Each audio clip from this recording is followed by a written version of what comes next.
Il est probable que vous avez déjà entendu, voire employé vous-même l'expression « ce n'est qu'une théorie ». En réalité, cette phrase est contradictoire et nous allons en voir les raisons ensemble.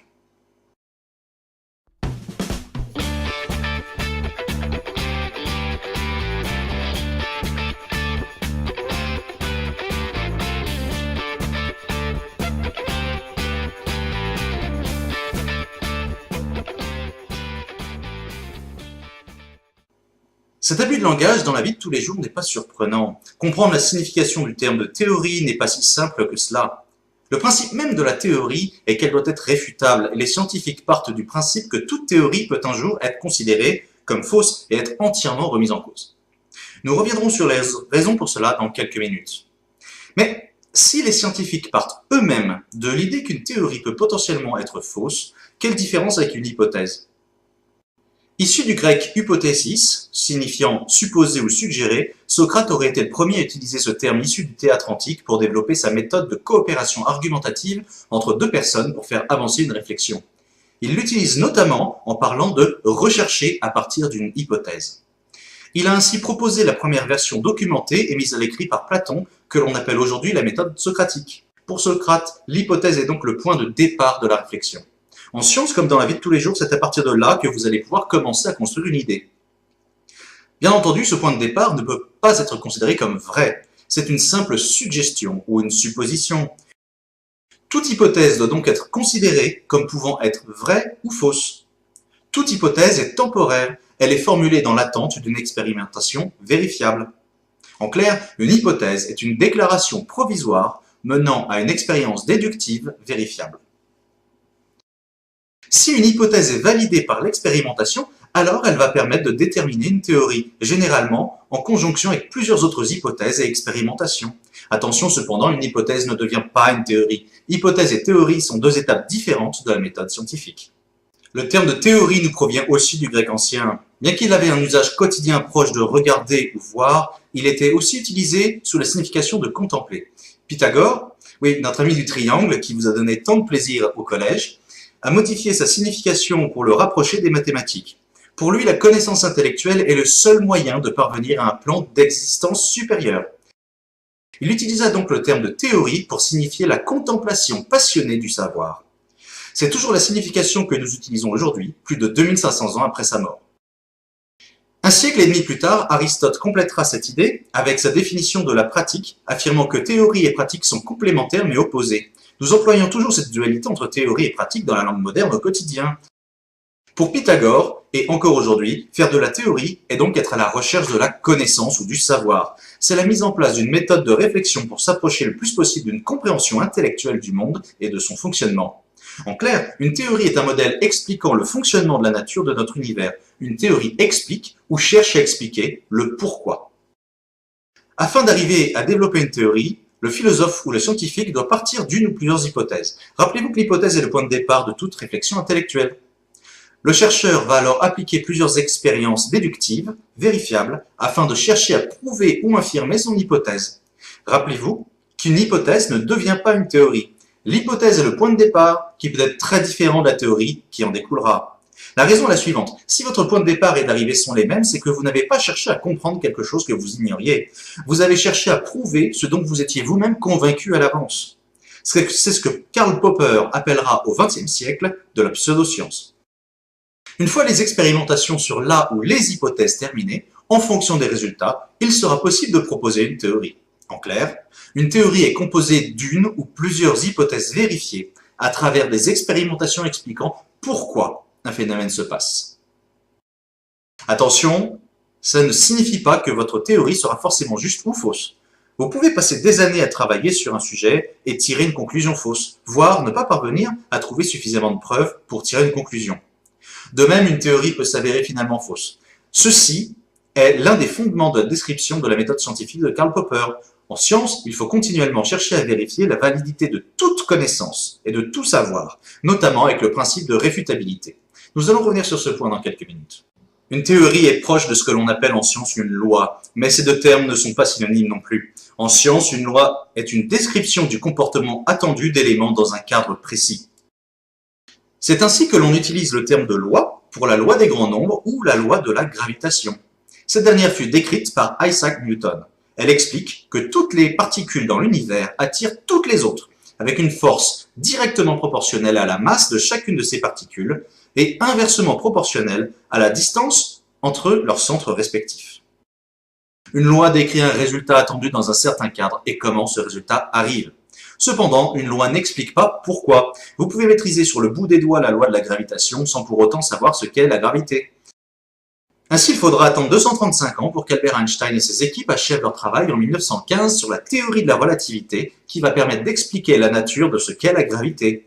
Cette théorie va enfin expliquer pourquoi il existe une loi universelle de la gravitation.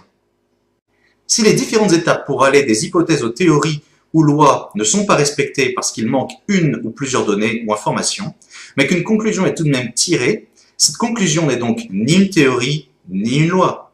C'est ce que l'on appelle une conjecture, c'est-à-dire une conclusion composée d'hypothèses non prouvées par manque de certaines informations.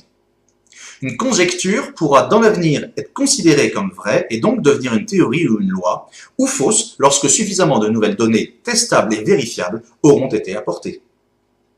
Le philosophe du XXe siècle Karl Popper a apporté une importante contribution à l'étude des hypothèses et des théories, la réfutabilité. Pour Popper, émettre une théorie qui ne peut pas être vérifiable ni réfutable signifie que cette théorie ne peut pas être valide.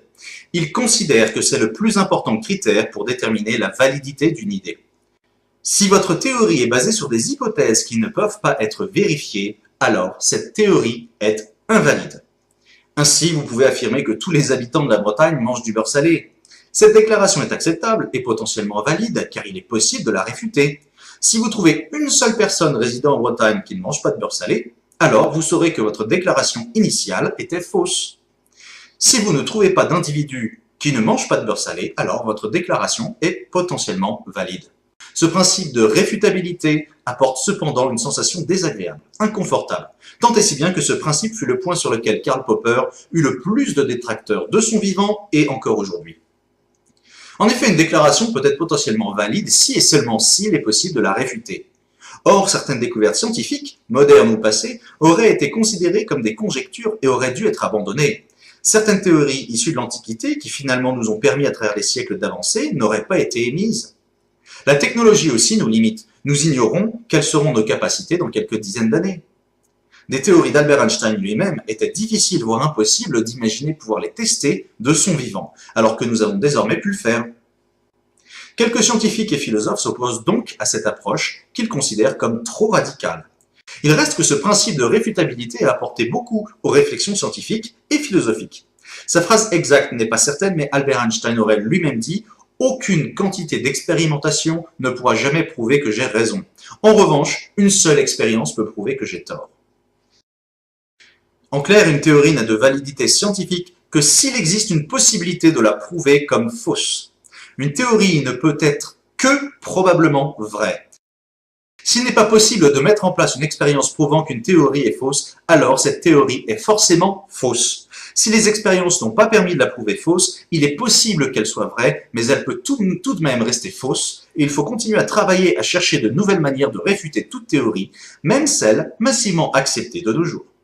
Ceci nous amène à une ultime question sur la nature des hypothèses et des théories. Une théorie peut-elle finalement être vraie? Peut-on même utiliser le terme de vérité lorsque l'on travaille sur de la recherche scientifique ou philosophique? Pire, existe-t-il même une vérité? Pas de panique, nous n'allons pas nous lancer ici dans une discussion sur la nature de notre univers et la question de la vérité. Mais il nous faut étudier cette question de la vérité dans le raisonnement intellectuel pour répondre à notre question d'origine. Que signifie la phrase « ce n'est qu'une théorie » ? Pour le philosophe allemand Friedrich Nietzsche, bien que notre univers, sa nature et son fonctionnement possèdent théoriquement une vérité fondamentale, il n'est pas possible pour un être humain de parvenir de manière certaine à cette connaissance. Sans être platonicien lui-même, il reprend en quelque sorte l'idée que notre réalité est déterminée par nos sens, notre personnalité. En tant qu'êtres humains, nous ne pouvons parvenir à faire entièrement abstraction de notre propre influence sur notre compréhension du monde. Autrement dit, toute vérité que nous cherchons à atteindre ne sera en réalité qu'une interprétation. Notre nature, ce que nous sommes, fait que nous ne pouvons pas atteindre la vérité. Pire, l'évolution et notre souhait naturel à vouloir survivre et nos instincts qui nous font agir nous encouragent à vouloir que les autres individus autour de nous partagent notre vision du monde.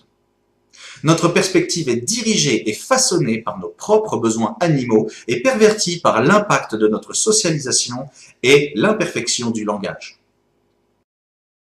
Autrement dit, même s'il est possible de s'en approcher, Nietzsche considère qu'il n'est pas complètement possible pour un être humain de parvenir à maîtriser la vérité scientifique de notre univers. Sur certains points, et notamment la radicalité de leur esprit critique, il serait possible de rapprocher Nietzsche et Popper. Cependant, ce dernier ne va pas aussi loin, dans le sens où il ne remet pas en cause l'idée de l'existence d'une vérité que nous pourrions comprendre. En particulier, Popper fait une forte distinction entre vérité et certitude. Il affirmait sur la fin de sa vie que la connaissance est la recherche de la vérité, pas la quête de la certitude. En effet, il voit le cœur de son travail, notamment le principe de réfutabilité, non comme une idée relativiste de la nature de la vérité, mais au contraire, le meilleur moyen pour des êtres humains, par essence faillibles, de chercher à continuellement corriger leurs erreurs en se remettant en cause sans arrêt. Il répond donc à la vision quelque peu fataliste de Nietzsche par cette méthode du principe de réfutabilité. Oui, nous sommes imparfaits, mais avec les bonnes pratiques intellectuelles, nous pouvons compenser cette imperfection. Ainsi, pour Popper et Einstein, l'idée que toute théorie peut être prouvée comme fausse après des années de conviction de leur véracité ne signifie pas qu'il n'existe pas de vérité. Il s'agit simplement de la meilleure méthode pour corriger nos erreurs en tant qu'espèce animale faillible, imparfaite dans ses propres raisonnements. En particulier, Popper insiste sur la nature profondément changeante de notre univers et de la vie en général, l'existence de ces millions d'espèces animales et végétales continuellement en changement qui fait qu'au-delà de nos propres erreurs, le temps peut rendre obsolète ce que nous pensions savoir. Ces conclusions proches expliquent l'attachement similaire de Nietzsche et Popper à la méthode scientifique au sens moderne du terme. Notre imperfection nous impose de toujours tout remettre en cause. Ils ne considèrent pas cela comme du relativisme scientifique.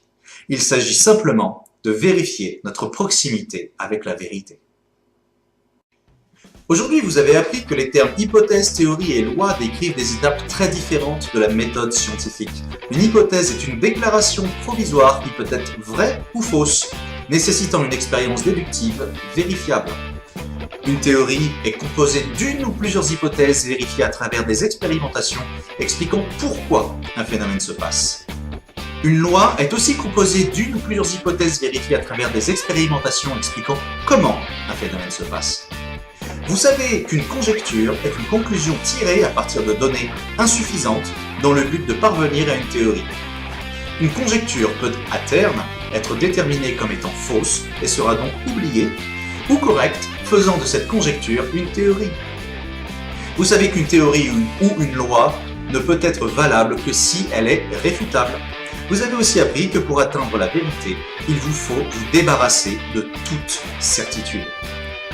Enfin, vous savez maintenant pourquoi les termes hypothèse et théorie ne sont pas du tout des synonymes et vous ne pouvez pas les utiliser ainsi, au risque d'arriver vous-même à des conclusions fausses. Merci pour avoir vu cette vidéo. Si vous avez aimé et appris avec nous aujourd'hui, n'hésitez pas à cliquer sur j'aime et à vous abonner à la chaîne afin de ne pas rater nos futurs contenus. Si vous souhaitez nous aider à continuer à créer de nouveaux contenus similaires et à nous améliorer, vous pouvez nous soutenir pour 1 ou 2 € par mois via le site tipeee.com/brestformation. Sans ce soutien, le travail réalisé ne serait pas possible et je remercie encore une fois nos généreux mécènes.